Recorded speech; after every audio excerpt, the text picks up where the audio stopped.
HD ಕೋಟೆ ಪಟ್ಟಣದ ಕನಕ ಭವನದ ಆವರಣದಲ್ಲಿ ಹನುಮ ಸೇವಾ ಸಮಿತಿಯಿಂದ 6ನೇ ವರ್ಷದ ಹನುಮ ಜಯಂತಿ ಉತ್ಸವವನ್ನು ಹಮ್ಮಿಕೊಳ್ಳಲಾಗಿತ್ತು. ಕಾರ್ಯಕ್ರಮಕ್ಕೆ ಶಾಸಕ ಅನಿಲ್ ಚಿಕ್ಕಮಾದು ಹನುಮನ ಭಾವಚಿತ್ರಕ್ಕೆ ಪುಷ್ಪಾರ್ಚನೆ ಮಾಡಿ ಮೆರವಣಿಗೆಗೆ ಚಾಲನೆ ನೀಡಿದರು. ನಂತರ ಶಾಸಕ ಅನಿಲ್ ಚಿಕ್ಕಮಾದು ಮಾತನಾಡಿ, ಪಟ್ಟಣದಲ್ಲಿ ಹನುಮ ಸೇವಾ ಸಮಿತಿ ವತಿಯಿಂದ ಪ್ರತಿ ವರ್ಷವೂ ಹನುಮ ಜಯಂತಿ ಉತ್ಸವವನ್ನು ಭಕ್ತಿ ಭಾವೈಕ್ಯತೆಯಿಂದ ಬಹಳ ಅರ್ಥಪೂರ್ಣವಾಗಿ ಆಚರಿಸುವಂತಾಗಲಿ ಎಂದು ಶುಭ ಹಾರೈಸಿದರು.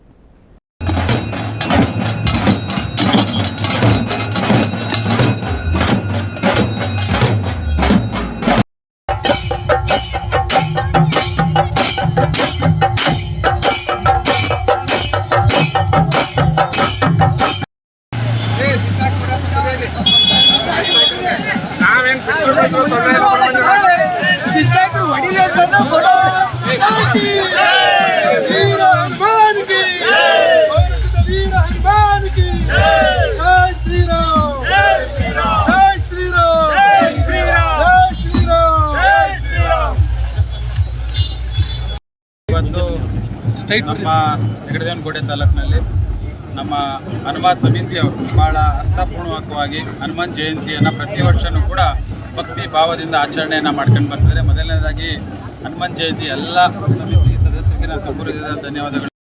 ಹನುಮಾನಲ್ಲಿ ಯಾವ ರೀತಿ ಶಕ್ತಿ ಇದೆ ಅಂತಲೂ ಕೂಡ ಇವತ್ತು ಪರಿಚಯವನ್ನು ಮಹರ್ಷಿ ವಾಲ್ಮೀಕಿ ಅವರು ಮಾಡಿಕೊಂಡಿರ್ತಕ್ಕಂಥದ್ದು.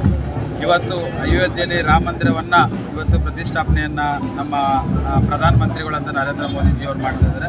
ನಾನು ಕೂಡ ಅವರಿಗೆ ನನ್ನ ಟ್ವಿಟ್ಟರ್ ಮೂಲಕ ಅವರಿಗೆ ಮನವಿಯನ್ನು ನಾನು ಸಲ್ಲಿಸಿದ್ದೀನಿ, ಮೇಲ್ ಮೂಲಕನೂ ಕೂಡ. ಅಲ್ಲೂ ಕೂಡ ಮಹರ್ಷಿ ವಾಲ್ಮೀಕಿಯವರ ಪುತ್ಥಳಿಯನ್ನು ಕೂಡ ಮಾಡಿಕೊಡ್ಬೇಕು ಅಂತಲೂ ಕೂಡ ಕೇಳಿದ್ದೀನಿ. ಆ ಸಂದರ್ಭದಲ್ಲಿ ಅವರು ಮಹರ್ಷಿ ವಾಲ್ಮೀಕಿ ಅವರ ಒಂದು ಹೆಸರಿನಲ್ಲಿ ರೈಲ್ವೆ ಸ್ಟೇಷನ್ ಕೂಡ ಅಲ್ಲಿಯ ಒಂದು ಜಾಗದಲ್ಲಿ ಉದ್ಘಾಟನೆಯನ್ನು ಮಾಡಿದ್ದಾರೆ.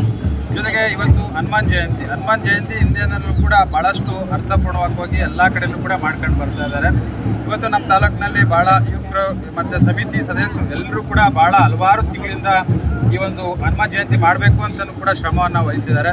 ಖಂಡಿತವಾಗ್ಲೂ ಭಾಳ ಅರ್ಥಪೂರ್ಣವಾಗಿ ಭಕ್ತಿ ಭಾವೈಕ್ಯತೆಯಿಂದ ನಮ್ಮ ತಾಲೂಕಿನಲ್ಲಿ ಆಚರಣೆ ಮಾಡ್ತಿದ್ದೀರಿ.